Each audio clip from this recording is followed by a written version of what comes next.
Thank you. Do you remember what the first words were when you were able to speak?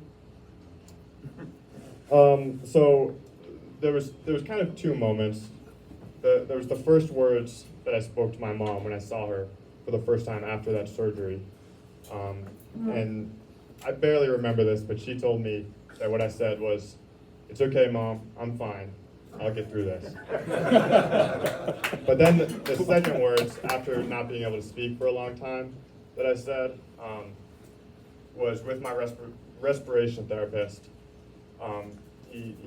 There's this part of the trach that he like lowers to be able to get the air to go through your vocal cords, and just very faintly and weak, I was able to say thank you to my mom, who was standing by my bed that entire 31 days while I was in the ICU.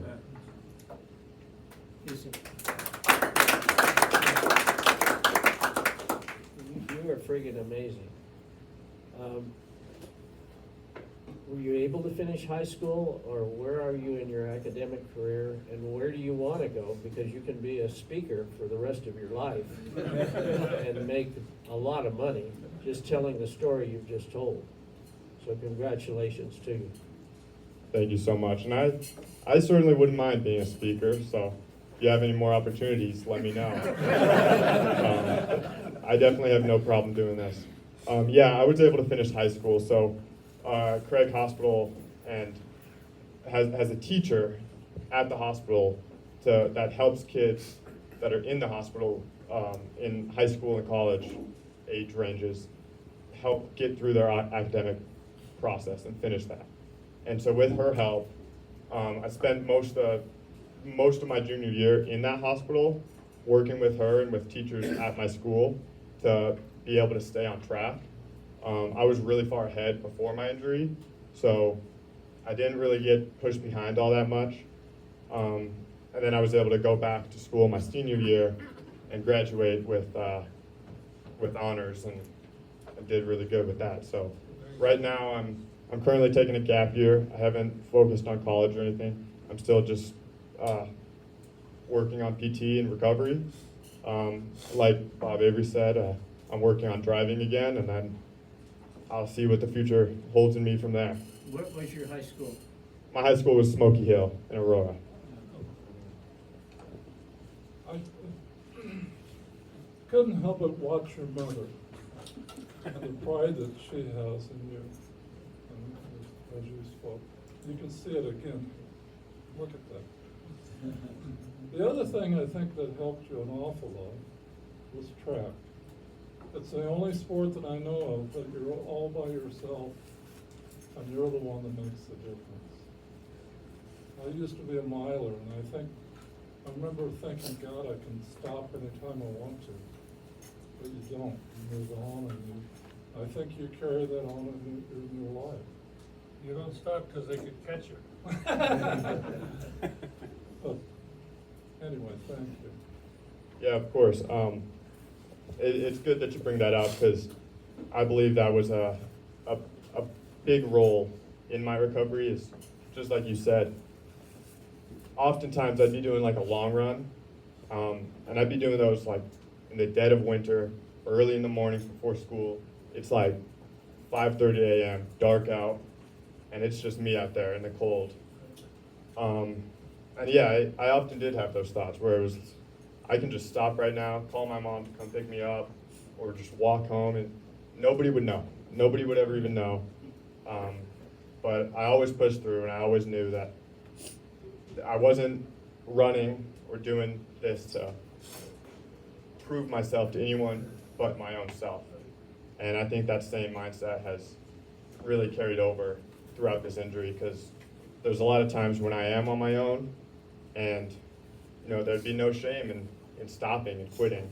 But I believe that I'm not doing this for anyone else. I'm just doing it to see how good I can possibly get, how far I can possibly get. So I try to keep that running mindset in just about everything I do.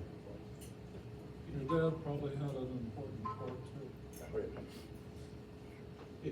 If you go to college, have you thought about what you'd like to study and what you would like to do as a career other than speaking? Other than speaking, I mean, there's a lot of different things I've thought about, so I don't really have a pin set on anything specifically. I love working out.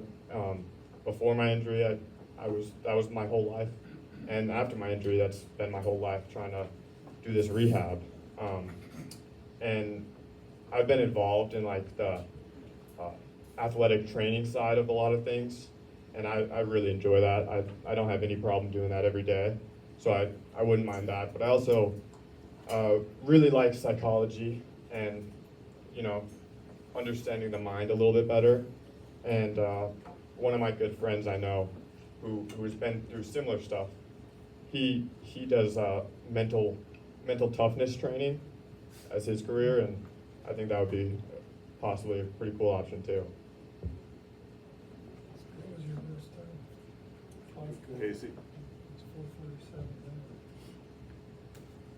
now. So Noble, what brought you here was, of course, we were reviewing your Eagle project and determining what's the best project we felt for the council and districts and stuff. And I'd like you all to take a step over there and take a look at it. What it is, it's a very unique project in that, in part of his recovery, Rubik's Cubes plays a big part in getting people's dexterity back. And so he got a bunch of people to do Rubik's Cubes to design an amazing mural for when you go into Craig Hospital. You see the Colorado flag and some of the representations of what Craig Hospital is. I can't even do a Rubik's Cube, much less put together a mural of how many? That's 600. 600 Rubik Cubes. First of all, you have to find people that know how to do Rubik's Cubes. But to put that design together was something else. The other thing was he spoke at our annual fundraising breakfast for the Boy Scouts. And the thing that impressed me the most was his talk there was his life is one step at a time. And not to get ahead of yourself. Am I kind of hitting it a little bit? Right. And so we have to continually remember as individuals and optimists, just take one step at a time. Don't get ahead of yourself, and look through things with that mindset. So Noble, yeah, if you want to be a public speaker, God bless you. And I'm sure there's a lot of people that could hear your message. So Very inspirational to everyone. outstanding, outstanding. Everyone. Anybody else? Question or comment? Here. What, you already got it. We're cutting you off after this. When you do get down, what exactly do you do to bring yourself back? Because we all have that problem. It's kind of a combination of a lot of things. My faith plays a really big role, because from the moment I was injured, I just felt this supernatural peace over my life in such a time of uncertainty. And I believe that God is using these challenges that I'm going through to work out for His good. And that He's going to do all the things that I can't do in this journey. So I usually always bring it back to faith, where I say, I'm going through it. I'll pray. I'm going through it, God, but I believe that You're pointing me in the right direction, and that this is helping to make me who You want me to be. And then I also think mostly a lot about the people who support me on this. A lot of friends and colleagues that have done a lot, but mostly my family, my mom and my dad and my stepdad, who all just constantly are on my back, in my corner, and just helping me get through anything that I possibly need to get through. It's a combination of a lot of things, but I would say those two big things. When when I get down, I just try to, like I said, refocus my perspective and say, this is something that's going to work out for my good in the end. Thank you. Are you ever gonna get to 100%? What did the doctors say? I mean, are you gonna be able to run again? Because they didn't think you were gonna be able to walk again, right? So my surgeon, after the surgery, said there's no guarantee. She couldn't tell me if I was going to move again, if I was going to run again, or anywhere in between, because every single injury that is like this is vastly different. And they really have no idea what the future holds. But again, like I just said, bringing it back to my faith, I believe that God has put this challenge in my life, and that He's given me visions and prophecies of me running again, and more than that, not just running again, which is something I'd like to do, but being able to help other people that are in my situation or dealing with things that seem impossible. And so the doctors really couldn't tell me where I would get to, but this whole time, me and my family, we know that the end ends with me running. Noble.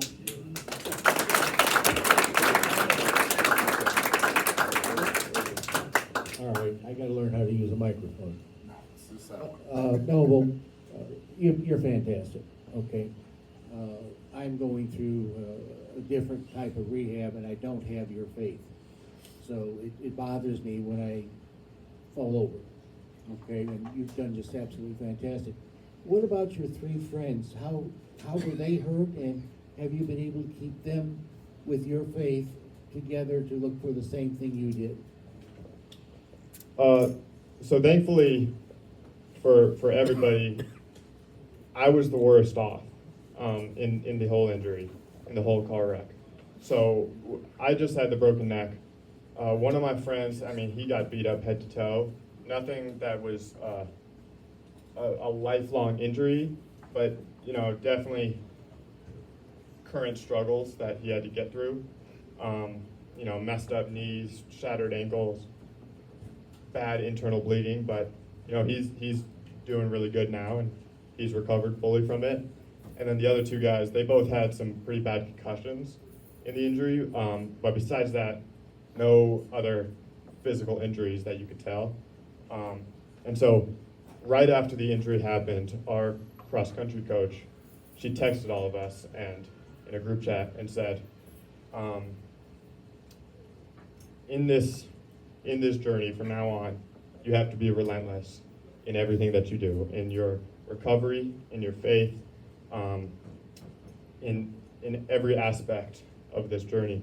You have to be relentless, and that's kind of been our mantra that unites us all in that wreck is no matter what we're going through in life, just always be relentless and always just keep striving forward. So I actually got that tattooed on my wrist here with one of the other kids that was in the wreck with me. And yeah, that's been the mantra. That's what has kept us all together. Thank you. So, Noble is really kind of the epitome of an old saying I heard, which was God writes straight with crooked lines. And I think Noble is hoping that it starts straightening out here eventually. Christy has some wristbands that if you can donate some money, $5 or more, this helps fund Noble's recovery. And I know you all are very generous gentlemen, so come by and visit with them after the meeting. So I'm going to hand it back over to Casey here. Again, a round of applause for Noble, please.